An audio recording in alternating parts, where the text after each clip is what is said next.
oh, this is perfect. This is going to be my holiday. Yeah, no.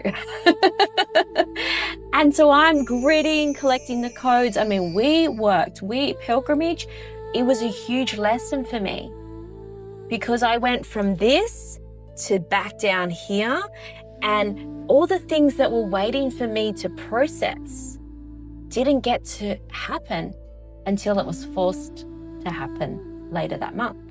It's like trying to navigate a cruise ship in the waters, going at high speeds and trying to put the anchor down. It's going to break. It's not going to anchor you. It's not going to put it into your body. It's not going to actually anchor you in.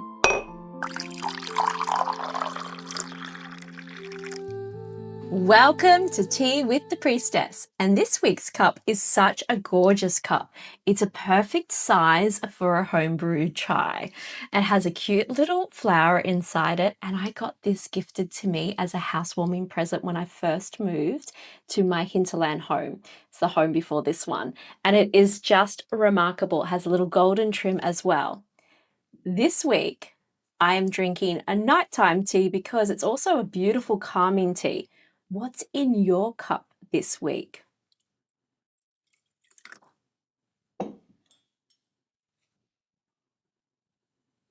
Now, it may sound really weird coming from me, but healing isn't where the transformation happens.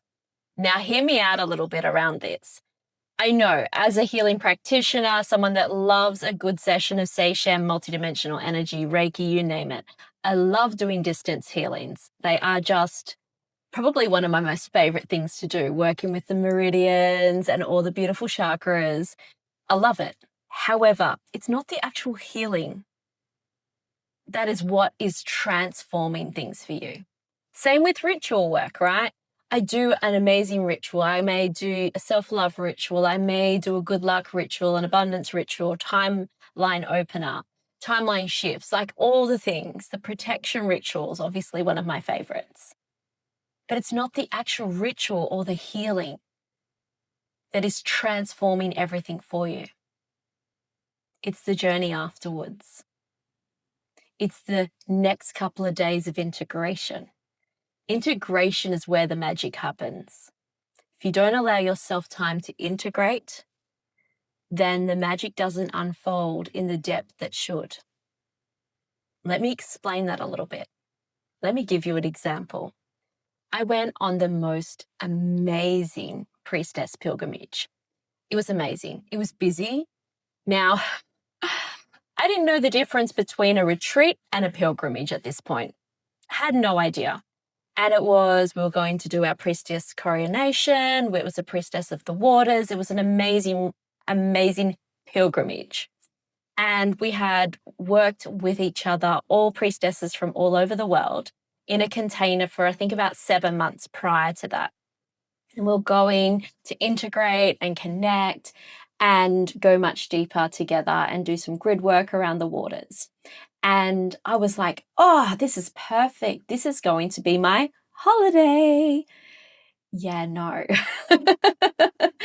And so I'm gritting, collecting the codes. I mean, pilgrimage is where you kind of travel a lot, right? And yes, I knew that pilgrimage meant to travel the lands, right? I knew this. But part of me was like, priestess pilgrimage, it's a retreat. Like we're going to sit around journaling and meditating. And no, there was no time for integration. And one of my beautiful priestess friends there said, no, you've got to book yourself a week after something like this to fully integrate.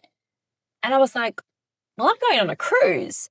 I was landing at home from that overseas pilgrimage, getting home, so having to go home, swap suitcases over in the same day, had to spend an hour hugging my child, who was a grown adult, but still my baby, and then grab the new suitcase. I'd already planned all this and prepared it before I left, thank goodness.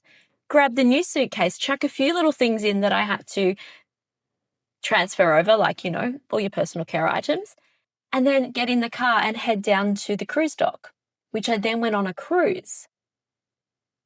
Let me tell you, that wasn't integration. been around going from Priestess pilgrimage with amazing high frequency. And I mean, we were doing gritting. So your frequency was up here.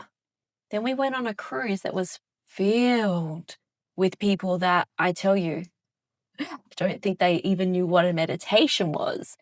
And their frequency was, they were angry and stressed people. You know, you go on a cruise to de-stress, obviously, but there was just kids everywhere. So I think we must have gone during school holidays. I can't remember exactly. I'm pretty sure it would have been.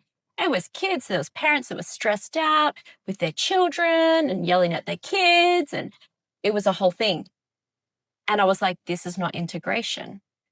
And so then I went back from that into full, you know, my clients, it was just busy because I had so many clients booked up because they'd missed out on me for a while because I had to be closed. And so what was interesting about that is I didn't get to integrate. It was a huge lesson for me because I went from this to back down here, and all the things that were waiting for me to process didn't get to happen until it was forced to happen later that month, where I got sick. And it was like, okay, here's the integration. This is what's happening now. I didn't allow time for integration. Goddess made sure that I integrated because it was big. And so when we do healing work, we need to give ourselves space. When we do healing work, we need to give ourselves space to fully integrate. Now, that's not like, well, I can't go to work for a week after a healing. I need to integrate. Or, oh, Christy's done a protection ritual. I can't go outside for 3 days. No, it's about giving yourself space to receive. Set that intention to receive. Set that time aside to ground your energy in the morning, to journal. Integration is key if you want transformation. The energy is still working in the background. But if you really want up-leveled transformation, you need to have integration. Integration is where you get to really allow that process to work through the physical, because we've done the energetic work, but it needs to anchor into this vessel that we're carrying this lifetime. If we want to see the changes, if we want to feel the doors opening and the opportunities and be able to see the opportunities, then we need to integrate. Because, yeah, it's great. We can do an abundance ritual. Let's do an abundance ritual. But yet you are still snowed under. You're still working at this frequency down here because you're not allowing it to integrate into your field. You need to give yourself a moment. That's why I say stay really well hydrated, get extra rest if your body calls for it. Now, I'm not saying take the time off work. I'm not saying you need to spend Sunday in bed. I'm saying go for that walk after work today in nature without the headsets, without the podcast. Go make your cup of tea and stand on the grass and allow your body to ground and anchor in the frequencies that have been placed. Call your energy home. Allow your energy to sit with you. Be in the present moment. If there's one thing you could do to integrate, it would be to be in the present moment, to notice what's happening in your body and giving it time and space to anchor. Not jump on a cruise boat where there's alcohol and people partying and screaming at their kids and, oh, where are we going now? And what am I doing? No, it's the worst thing I could have done. The other beautiful souls that were there had booked themselves 3 days here, 2 days there. Some stayed for a whole month after and integrated. They meditated, they journaled, they grounded their energy. That's what integration needs. And if you're not someone that can sit and journal and meditate, that's okay. Go for a walk in nature, go for a bushwalk, go for a walk along the beach. And if you want to process thoughts and writing things down isn't your thing, do what I always tell my beautiful clients. We have memos on our phones that we can talk into. Keep a verbal diary. Keep that journal in your phone if you need to, and just dictate what you're feeling, what's coming up for you.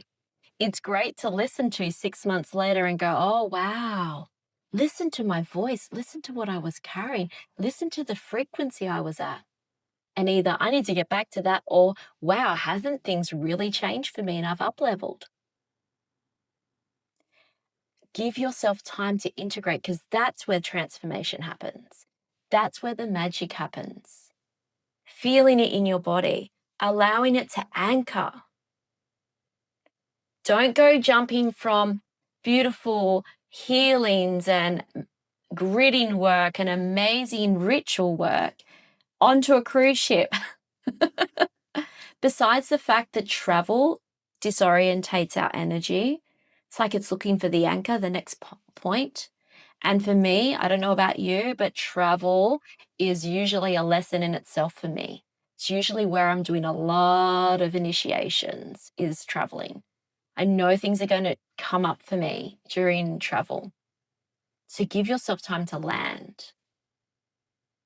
If you know that you've got a session booked, give yourself an extra hour in each day coming up after that to ground your energy, do a meditation, walk in the bush, go and put your feet in the sand, whatever it is for you.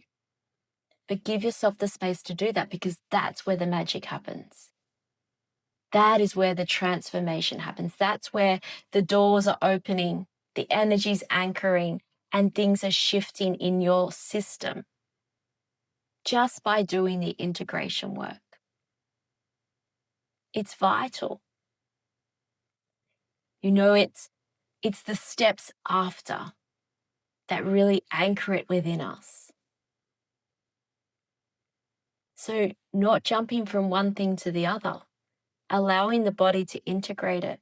And that's not saying you can't do a ritual every single day, but every single day you're then grounding, you're then, if you cast your own rituals and you want to do 20 days of an abundance ritual, fabulous. Great idea. 21 days would be better, but fantastic. Do that every single day. That's amazing.